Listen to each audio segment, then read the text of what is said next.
खुशामदीद खुशामदीद। कैसे हैं दोस्तों? सबसे पहले तो मैं अपना तारुफ कराना चाहूँगी। मैं हूँ गुंजन गोयला, आपका मनपसंद प्रोग्राम अक्से रसोई की नई मेज़बान। आपके बेपनाह प्यार और इज्जत से हम इतने मुतासिर हुए हैं कि हमारा भी जी करता है वक्त वक्त पे आपके सामने कुछ नया तरोताज़ा पेश करने के लिए। इसी काविश के साथ आइए शुरू करते हैं आज का प्रोग्राम अक्से रसोई।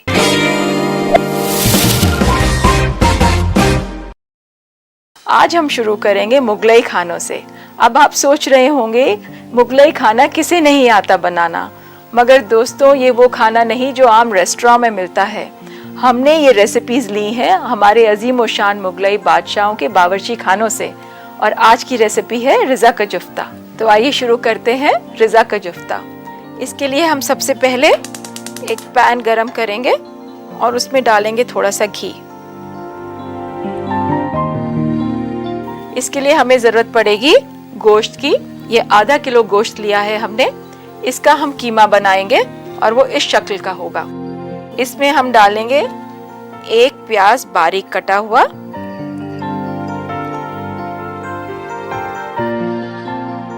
काली मिर्च,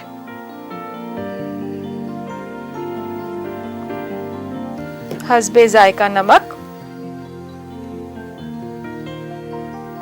और इसे कोफ्तों की शक्ल देनी है। आप अच्छी तरह मिलाएं इसे, और मिलाते वक्त ध्यान रखें पानी ना छोड़ दे। आमूमन कीमा और प्याज जब मिलता है तो कई बार पानी छोड़ देता है। दोस्तों यहाँ पे मेरा पैन में घी गरम हो रहा है, क्योंकि अब इसको मिलाने के बाद हम इसके छोटे छोटे कोफ्ते बना के घी में तलेंगे। कीमे को ज़्यादा देर निकालने के बाद आप फ्रिज में ना रखें, इसकी ताजगी में भी फ़र्क आता है और इसके टेस्ट में भी फ़र्क आ जाता है। और आप देखिए जब इस तरह मिला रहे हैं तो कुछ थोड़ा सा लेस आना चाहिए इसमें, इसी से आपका कोफ्ता मुलायम बनेगा। अब ये तैयार है हमारा कीमा कोफ्तों के लिए। छोटे छोटे बॉल बनाइए हाथ से।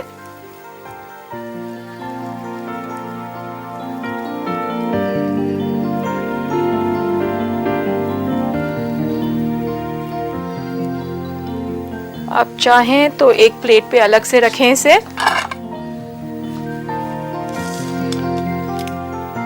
अगर इसमें फैट आप डाल दें तो कोफ्ता और नरम बनेगा, मगर ज्यादा फैट भी नुकसान देती है, तो इस बात का ध्यान रखें।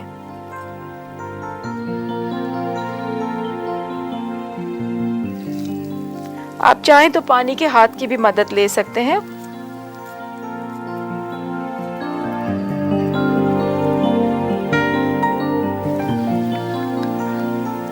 आप देखिए मेरे कुछ कोफ्ते तैयार हो गए हैं, तो मैं इन्हें फ्राई करने के लिए डाल रही हूँ।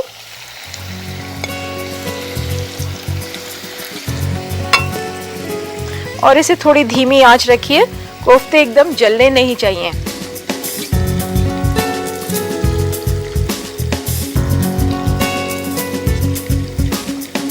दोस्तों अगर इसमें आप अंडा मिलाना चाहें और इसमें सेंटर फिलिंग भी करें तो एक आपके अच्छे कबाब या स्नैक या स्टार्टर भी बन सकते हैं इससे। चिकन कीमा में भी आप ट्राई करें तो उसके कोफ्ते भी लाजवाब बनते हैं। इसी तरह आप कीमे को लें, चिकन का कीमा करके उसमें थोड़ा सा अंडा मिलाएं, थोड़ा नमक, प्याज, लहसुन, हरी मिर्च और छोटे छोटे कोफ्ते बनाएं। आपके दोस्तों को बहुत पसंद आएंगे।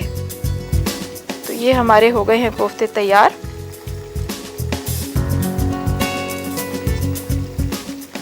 आप देख रहे होंगे कि कितने पीसेस बने। आपको ज़रूर काउंट कर लेना चाहिए या लिखना चाहिए कि कितना पोर्शन में, यानी कितने वेट में आपके कितने पीसेस बनते हैं। इससे आपको ये सहूलियत होगी कि आप जब भी गोश्त खरीदने जाएंगे तो आपको मालूम है कि आपकी क्या ईल्ड निकलेगी, उसी हिसाब से आप अपनी परचेज कर सकते हैं। अब इसमें हमारे आधा किलो में 12 कोफ्ते निकले हैं, तो आप उसी हिसाब से अपनी कैलकुलेशन करें।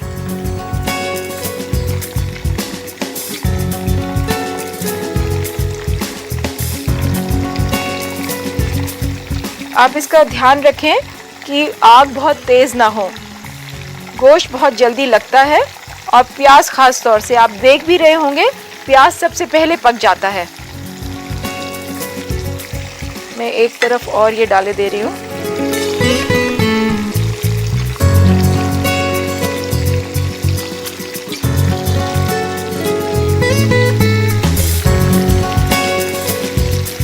आपको अंदाज़न इस कलर को ले लेना चाहिए इसमें।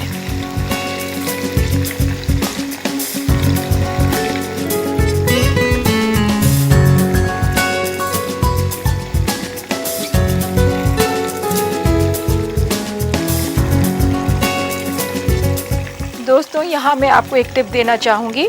आप एक बार कोफ्ते तल के निकाल लें, 2-4 मिनट उसे प्लेट में ठंडा होने दें और फिर एक बार फ्राई करें। इससे आपका कोफ्ता कभी टूटेगा नहीं और कोफ्ते में करारपन रहेगा। तो फिर हम एक बार फिर से शुरू करते हैं।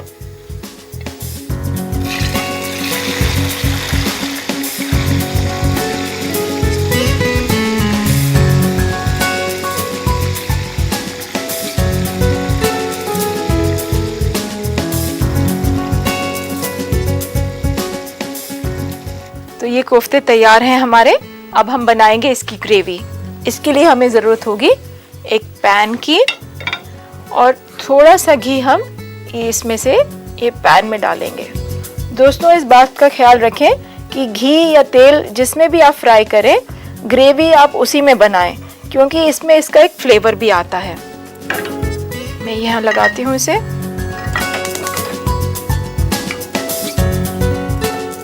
ये प्याज मैं इसमें फ्राई कर रही हूँ।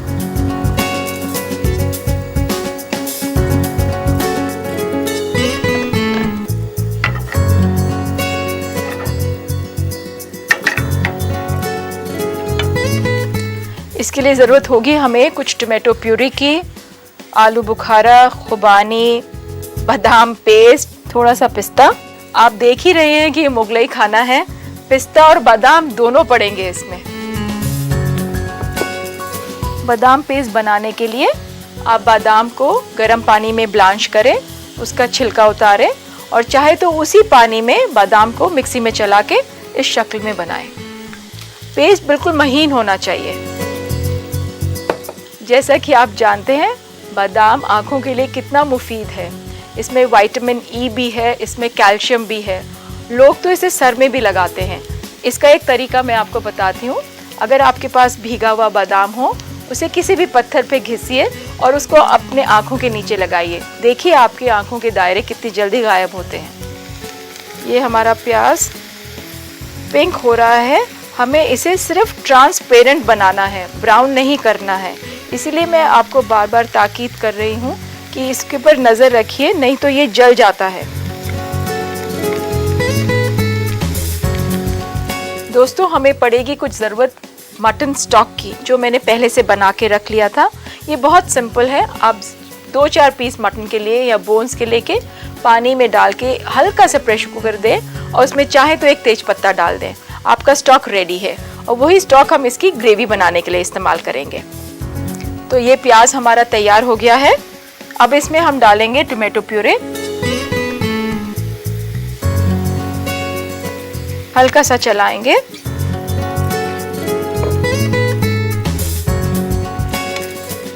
और इसमें डालेंगे आमंड पेस्ट।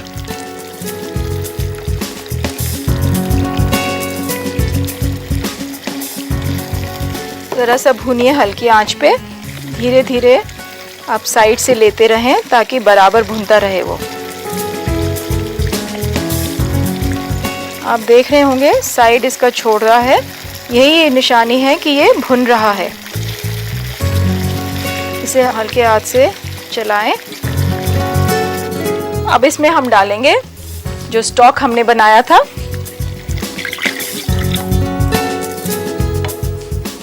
खुबानी,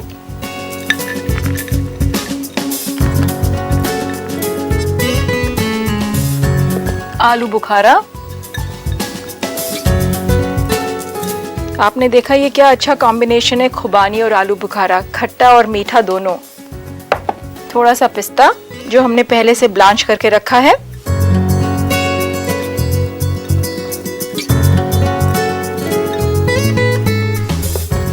नमक हस्बे जायका,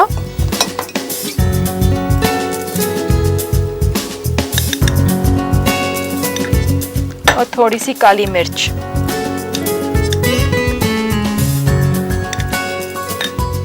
इसको 2-4-5 मिनट पकने दीजिए ताकि आलू बुखारा और खुबानी गल जाए। अब इसमें आपके पास पिस्ता, बादाम, खुबानी और आलू बुखारा सभी का एक बहुत अच्छा कॉम्बिनेशन बन गया है। आप कलर भी देखें तो इसका रेड एंड वाइट कलर आया है, बिल्कुल लगता है ना मुगल बावर्ची खाने से।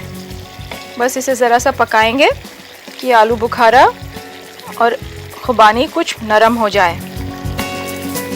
तो दोस्तों ये ऑलमोस्ट तैयार है। इसमें मैं डाल रही हूँ कोफ्ते।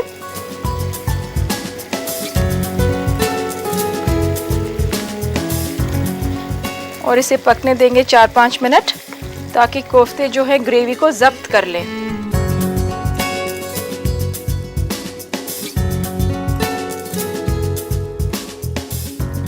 तो दोस्तों हमारा रिज़ा का जुफ्ता तैयार है।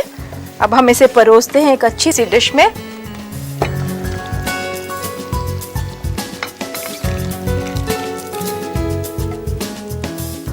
इसे थोड़ी सी गार्निशिंग कीजिए आप।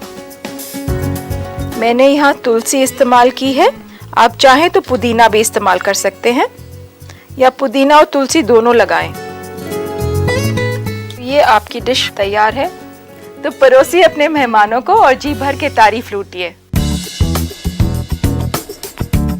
मुझे मालूम है हमारे नाजरीन चाहेंगे इसकी तरकीब को दोहराना, तो एक बार गौर से सुनिए और चाहे तो आप लिख भी सकते हैं।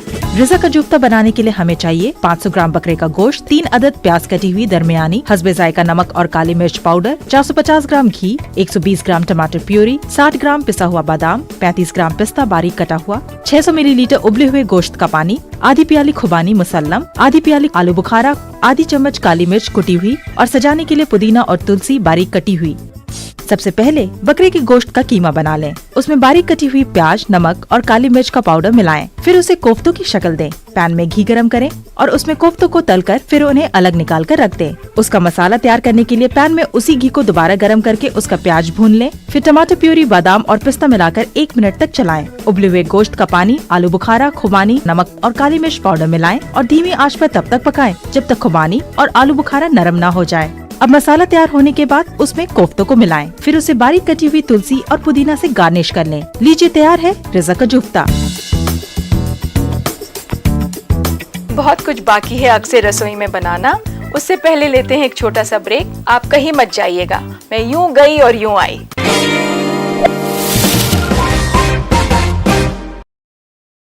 इस छोटे से वक्फे के बाद आपका फिर से इस्तकबाल है। दोस्तों जब हम मुगलई खाने की बात करते हैं तो उस दौर में भी खाने के बाद या खाने के दौरान तफरीह का एहतमाम किया जाता था, मगर आज दोस्तों खाना खाते वक्त हम टेलीविज़न देख लेते हैं, जो कि हमारी तहजीब के खिलाफ है।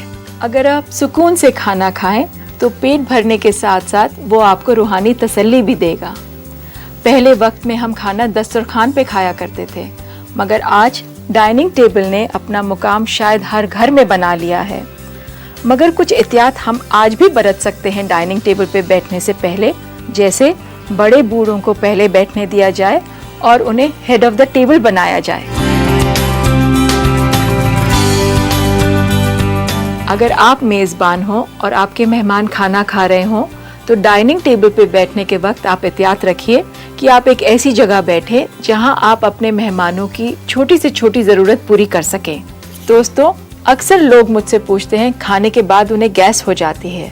उसका एक बहुत ही छोटा सा नुस्खा मैं जो है आपको बताती हूँ। खाने के फौरन बाद आप आधा ग्लास गर्म पानी पिएं, 1/4 चम्मच काला नमक और अजवाइन मिला के ले लें। इससे आपका पेट भी ठीक रहेगा और गैस भी बननी बंद हो जाएगी। एक और इम्पॉर्टेंट बात यह है, खाने के बाद आप थोड़ी चहलकदमी जरूर करें, यह आपकी सेहत के लिए बहुत मुफीद है। दोस्तों मैं आपके साथ शेयर करना चाहूँगी एक मार्बल केक की रेसिपी। इसके लिए आपको चाहिए होगा 120 ग्राम मक्खन, 120 ग्राम शुगर, 4 अंडे, आधा कप गरम दूध, 1.25 चम्मच बेकिंग पाउडर, 1 चम्मच वनीला एसेंस, 110 ग्राम मैदा और 10 ग्राम कोको पाउडर। इसके लिए आप मक्खन और चीनी को मिक्सी में फेंट लीजिए। जब वो अच्छी तरह फेंट जाए तो उसमें आप डालिए अंडे।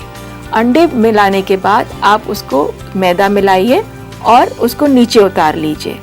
जब वो नीचे उतार लेंगे तो आप ये डिसाइड करिए कि अगर आपको कोको सब में मिलाना है तो कोको सब में मिला दीजिए, नहीं तो उस बैटर को आप आधा आधा बांट के कोको और वेनिला एसेंस मिलाइए और उसको प्री हीटेड ओवन में 45 मिनट्स बेक करिए। देखिए आपका तैयार होता है एक लजीज केक। मैं लेती हूँ एक छोटा सा ब्रेक, कहीं मत जाइएगा। ब्रेक के बाद मैं फिर हाजिर होंगी लौकी और कैरेट की खीर के साथ।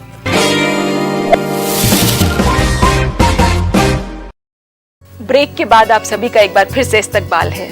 किचन की खूबसूरती उसके साजो सामान से नहीं बल्कि अच्छे खाने से होती है। खाना भी वो जो घर वाले ही नहीं पड़ोसी भी खिंचे चले आए। यहाँ मेरी मुराद अच्छे खाने से ये नहीं कि आप सिर्फ शाही खाना बनाएं, सादा खाना भी उतना ही जायकेदार बन सकता है। आज आपने सीखा रिजा का जुफ्ता बनाना, तो अब आइए बनाते हैं कुछ मीठा। आज की रेसिपी है लौकी और कैरेट की खीर। तो आइए शुरू करते हैं आज की ये नई रेसिपी। हम पहले दूध को उबालेंगे और जो लोग मरीज हैं डायबिटीज के वो स्किम मिल्क भी ले सकते हैं। ये कुछ छिले हुए गाजर रखे हैं जिन्हें अब मैं ग्रेट करूंगी। आधा कप गाजर लीजिए ग्रेट करे हुए।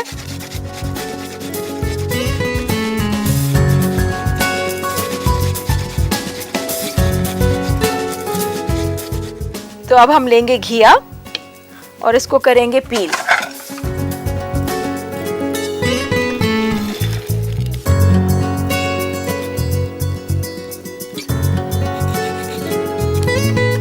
घिया लेते वक्त आप ध्यान रखें कि पकी भी ना हो, नहीं तो आपकी खीर जायकेदार नहीं बनेगी।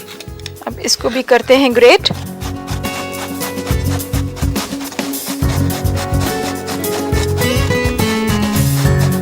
ये हो गया है, इसको डालेंगे हम अब दूध में।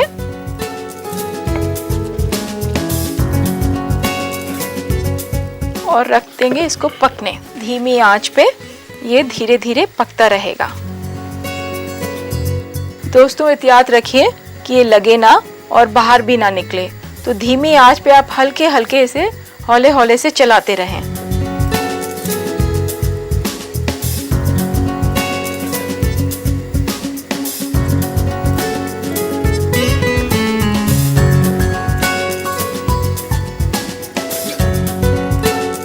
अगर आप इसे बहुत धीमी आंच पे पकाएंगी तो ये खीर भी गाढ़ी हो जाएगी और कुछ कुछ खोए जैसा टेस्ट भी आने लगेगा इसमें। दोस्तों इसमें पकने के बाद हम डालेंगे कुछ बादाम, किशमिश, इलायची पाउडर। आप चाहें तो आप केसर भी डालें। मैं डाल रही हूँ चीनी, मगर अगर आप चाहें तो आप शुगर फ्री भी डाल सकते हैं इसमें। अगर आप डाइटिंग पे हैं या वेट कंट्रोल कर रही हैं तो आप इसको स्किम मिल्क में भी बना सकते हैं। और गाजर और घिया तो वैसे ही डाइटर्स का खाना है।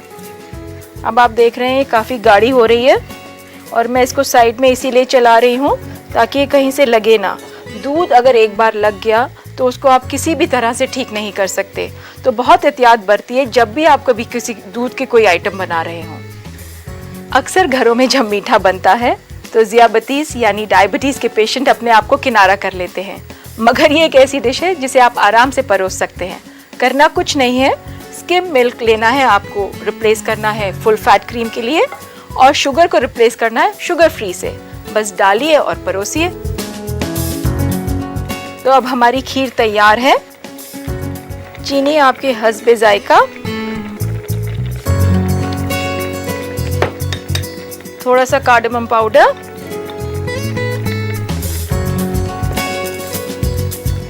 बादाम कुछ बारीक कटे हुए,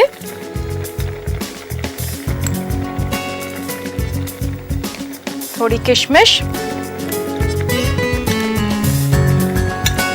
बस एक या दो दफा इसे मिलाएं और ये परोसने के लिए तैयार है।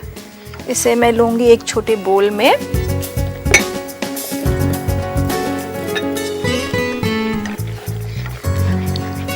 चीनी डालने के बाद एक दो दफा जरूर चलाएं ताकि चीनी अच्छी तरह जज्ब हो जाए उसमें। तो ये खीर तैयार।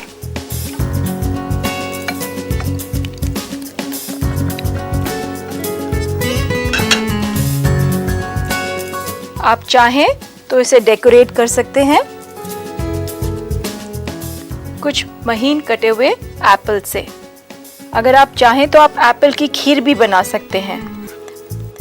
तरीका वही है, एप्पल को ग्रेट करिए और दूध में पकाइए। एप्पल का अपने आप जो मीठा है उसी से आप उसका एक अपना जायका देगा, और चाहें तो आप चीनी अवॉइड भी कर सकते हैं।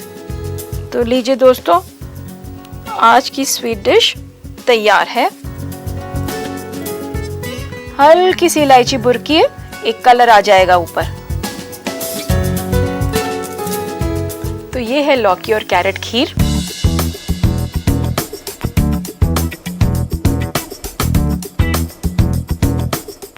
मुझे मालूम है हमारे कुछ नाजरीन चाहेंगे कि लौकी और कैरेट खीर बनाने का तरीका हम एक बार फिर से दोहरा दें, तो लेते हैं एक जल्दी से रिकैप। आप इसे लिख भी सकते हैं। कद्दू और गाजर की खीर बनाने के लिए हमें चाहिए 2.5 प्याली हल्का गर्म दूध, आधी प्याली गाजर कद्दूकस किया हुआ, आधी प्याली लौकी कद्दूकस किया हुआ, 3 चम्मच चीनी, 1/4 चम्मच छोटी इलायची पाउडर, 1 चम्मच किशमिश, 4 अदद बारीक कटा हुआ बादाम और गार्निशिंग के लिए आधा सेब बारीक कटा हुआ। सबसे पहले दूध को उबाल लें, फिर कद्दूकस किए हुए गाजर और कद्दू को दूध में मिलाएं और उसी धीमी आंच पर रखकर तब तक पकाएं जब तक गाढ़ा ना हो जाए। अब उसमें चीनी, छोटी इलायची का पाउडर, किशमिश और कटा हुआ बादाम मिलाएं। धीमी आंच पर 2 से 3 मिनट तक पकाएं। फिर तैयार खीर को तश्तरी में रखें और सेब की कटी हुई बारीक स्लाइस से सजा लें। लीजिए, हाजिर है लौकी और गाजर की खीर। तो उम्मीद है आपने देख लिया होगा और लिख भी लिया होगा। आज के लिए बस इतना ही। आप अपना और अपने घर वालों का ख्याल रखिए। कल फिर मुलाकात होगी। अल्लाह हाफिज।